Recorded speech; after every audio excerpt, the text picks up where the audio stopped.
بسم اللہ الرحمن الرحیم اذ یقول لصاحبہ لا تحزن ان اللہ معنا صدق اللہ العظیم۔ آج خلیفہ اول سیدنا صدیق اکبر رضی اللہ تعالیٰ عنہ آپ کے حوالے سے چند گزارشات آپ کے سامنے رکھوں گا۔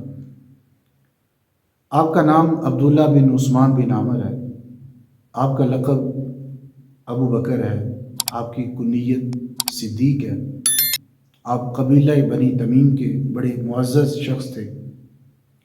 اسلام سے پہلے آپ دیانت داری، امانت داری، صداقت میں مشہور جانے جاتے تھے۔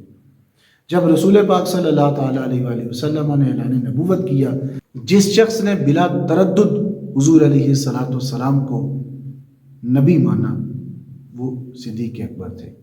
بغیر دلیل، بغیر حجت، بغیر کسی چیز کے آپ نے جب میرے نبی نے اعلان فرما دیا تو آپ نے صدق دل سے قبول کیا، اسی لیے تو آپ کو صدیق کہا جاتا ہے۔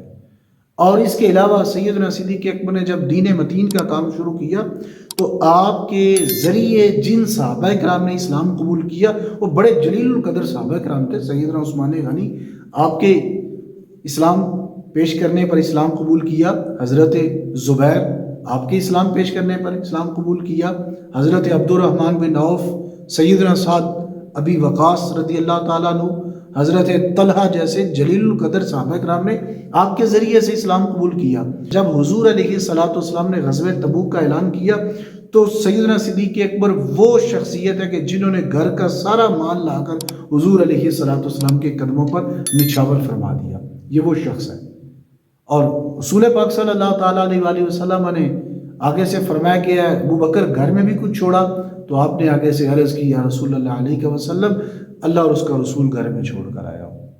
اور اس کے علاوہ حضور علیہ السلام نے انہی کے بارے میں یوں فرمایا، امام ترمذی نے اس روایت کو نقل کیا، آپ یہ فرماتے ہیں کہ جس شخص کے جان مال نے سب سے زیادہ مجھے نفع دیا وہ صدیق اکبر ہے۔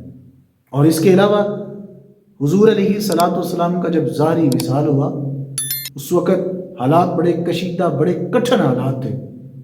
اس وقت جھوٹے مدعیان نبوت کھڑے ہوئے، انہوں نے نبوت کا اعلان کیا اور ڈٹ کر جس شخص کے نے مقابلہ کیا وہ سیدنا صدیق اکبر ہے۔ اور منکرین زکوٰۃ بھی کھڑے ہوئے، لیکن آپ نے اس وقت بھی ڈٹ کر مقابلہ کیا۔ اور آپ کی خلافت کی بات کی جائے تو آپ کی خلافت حضور علیہ السلام کی ظاہری زندگی سے ثابت ہے۔ آپ نے آپ کی ظاہری حیات طیبہ میں کتنی نمازیں مصلی امامت پر کھڑے ہو کر کروائی، اور جس کو حضور علیہ السلام نے صحیح قرار دیا۔ آپ کا صحیح قرار دینا اس بات کی دلیل ہے کہ آپ کے بعد جس کو خلیفہ تصور کیا جائے وہ سیدنا صدیق اکبر ہے۔ جب وہ دائیں ہاتھ سے سیدنا صدیق اکبر کا ہاتھ پکڑا، بائیں ہاتھ میں سیدنا عمر بن خطاب کا ہاتھ پکڑا، اور آپ نے فرمایا کل قیامت والے دن ہم اسی طرح اٹھائے جائیں گے۔ آپ کا دائیں جانب اپنے قریب کرنا اس بات کی دلیل تھی کہ آپ نے خلافت کی طرف اشارہ کیا۔ سیدنا صدیق اکبر واحد وہ شخصیت ہے کہ جس شخص نے سب سے زیادہ حضور علیہ السلام کا احترام کیا، اور سب سے زیادہ جس شخص نے آپ کا ساتھ دیا۔ بلکہ قرآن میں آتا ہے اذ یقول لصاحبہ لا تحزن ان اللہ معنا۔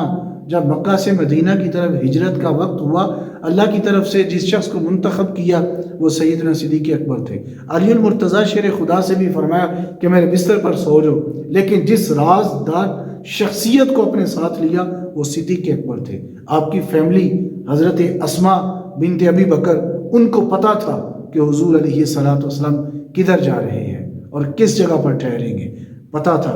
میں قربان جاؤں، حضور علیہ السلام کو ان پر کتنا اعتماد تھا، ان کی فیملی پر کتنا اعتماد تھا۔ تو آپ کا اعتماد کرنا اس بات کی دلیل ہے کہ سیدنا صدیق اکبر کا بڑا مقام ہے، یہ خلیفہ اول ہے۔ ہمارا عقیدہ ہے کہ سیدنا صدیق اکبر خلیفہ اول ہے، اور سیدنا علی المرتضیٰ چوتھے نمبر پہ آپ کا نام آتا ہے۔ آپ نے خود فرمایا کہ میرے بعد اگر کسی مسئلے کی ضرورت پڑ جائے تو وہ صدیق اکبر کے پاس چلا جائے۔ آپ نے، حالانکہ یہ الگ بات ہے کہ آپ نے فرمایا انا مدینۃ العلم وعلی باب ہوا، میں علم کا شہر و علی اس کا دروازہ ہے۔ آپ یہ بھی فرما سکتے تھے کہ میرے بعد اگر کسی کو مسئلے کی ضرورت پیش آئے تو ولی المرتضیٰ سے پوچھ لے، آپ نے یہ نہیں فرمایا۔